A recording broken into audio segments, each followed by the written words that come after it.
دنیا میں جتنی لعنتیں ہیں بھوک ان کی ماں ہے۔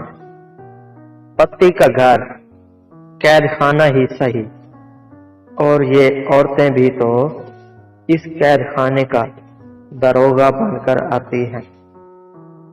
میری سمجھ میں نہیں آتا کہ لوگ مجھے فحش نگار کیوں کہتے ہیں، جبکہ میں نے اپنی زندگی میں ایک بھی گالی کسی کو نہیں دی، کسی کی ماں بہن کی طرف بری نظروں سے بھی نہیں دیکھا۔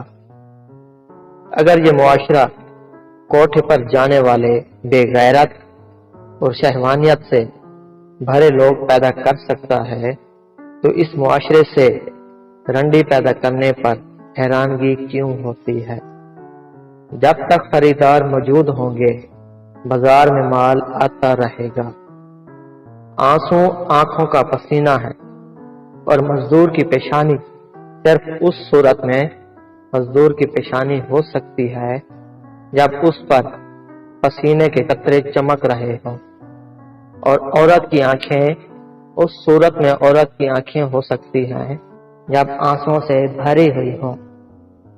اگر تم مجھ سے کبھی کبھی نفرت نہ کرو تو مجھ سے ہمیشہ محبت بھی نہیں کر سکتے۔ انسان اسی قسم کی الجھنوں کا مجموعہ ہے۔ کام چور نوکر تو قریب قریب سبھی ہوتے ہیں، مگر مصیبت یہ ہے ان میں اکثر باقاعدہ چور ہوتے ہیں۔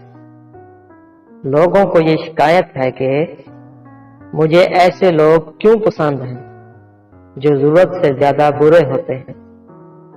افسانہ نگار اس وقت قلم اٹھاتا ہے جب اس کے جذبات کو صدمہ پہنچتا ہے۔ ایسی عورتیں جو بیویوں جیسی لگیں مجھے کوئی دلچسپی نہیں۔ پنجاب کی لڑکیاں عام طور پر خوبصورت ہوتی ہیں۔ عورتیں کتنی ظالم ہوتی ہیں، خاص طور پر بوڑھی۔